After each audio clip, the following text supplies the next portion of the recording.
Assalamualaikum warahmatullahi wabarakatuh. Di sini saya akan menjelaskan tentang salah satu materi, yaitu tujuan IPS untuk memenuhi tugas UTS kajian IPS. Sebelumnya, perkenalkan, saya Farih Agbildia dengan NIM 2231410096 PGMI kelas 5C. Materi yang akan kita bahas ada 3. Yang pertama, tujuan pembelajaran IPS. Kedua, peran pembelajaran IPS. Ketiga, fungsi pembelajaran IPS. Nah, sebelumnya, apa sih IPS itu? IPS adalah ilmu pengetahuan sosial, merupakan mata pelajaran yang menyederhanakan konsep dari geografi, sosiologi, sejarah, ekonomi, dan lainnya. Mata pelajaran IPS hadir di setiap jenjang pendidikan, mulai dari sekolah dasar hingga perguruan tinggi. Di tingkat sekolah dasar, IPS merupakan salah satu dari 5 mata pelajaran dalam pembelajaran tematik. Masuk ke materi yang pertama, yaitu tujuan pembelajaran IPS. Tujuan pembelajaran IPS adalah untuk memberikan pemahaman konsep serta mengembangkan sikap, nilai, moral, dan keterampilan siswa. Tujuan IPS sebagai bidang pengetahuan dan sejarah.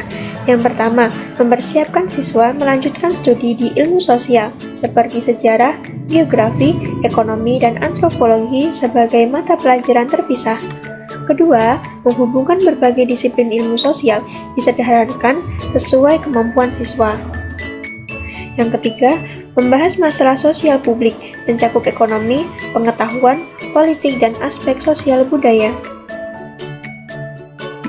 Tujuan IPS di tingkat SD atau MI adalah untuk mengembangkan kemampuan siswa agar mengenal konsep kehidupan masyarakat dan lingkungan, berpikir logis, kritis, memiliki rasa ingin tahu, keterampilan inquiry, serta kemampuan memecahkan masalah dan berinteraksi sosial, memiliki komitmen terhadap nilai sosial dan kemanusiaan, serta kemampuan berkomunikasi, bekerja sama, dan bersaing dalam masyarakat beragam di tingkat lokal, nasional, dan global. Masuk materi yang kedua, yaitu peran pembelajaran IPS. Pembelajaran IPS berperan penting dalam membentuk karakter bangsa karena sejalan dengan pendidikan nilai yang bertujuan menjadikan siswa warga negara yang baik. Berikut adalah beberapa peran pembelajaran IPS dalam membentuk karakter. Yang pertama, pemahaman nilai-nilai sosial. Yang kedua, pemahaman pluralitas, budaya, atau berkebinekaan global. Yang ketiga, pengembangan konsep kewarganegaraan. Yang keempat, analisis etika dalam keputusan atau berpikir kritis. Yang kelima, pemahaman hak asasi manusia. Yang keenam, pembelajaran IPS dapat merangsang pembentukan sikap, tanggung jawab sosial, dan lingkungan. Selanjutnya, yang terakhir ya, fungsi pembelajaran IPS. Pendidikan IPS pada dasarnya bertujuan untuk mendukung perkembangan peserta didik dalam membangun konsep diri yang positif, serta mengenalkan dan menghargai masyarakat global, beserta keberagaman budaya, sosial, ekonomi, dan politik. Yang pertama, mengembangkan keterampilan dalam konsep-konsep IPS. Kedua, agar peserta didik dapat peka dan tanggap terhadap berbagai masalah sosial secara rasional dan bertanggung jawab.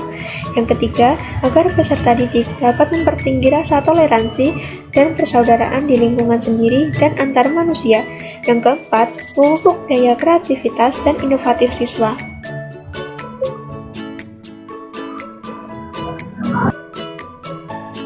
Sekian yang dapat saya sampaikan, kurang lebihnya mohon maaf. Wassalamualaikum warahmatullahi wabarakatuh.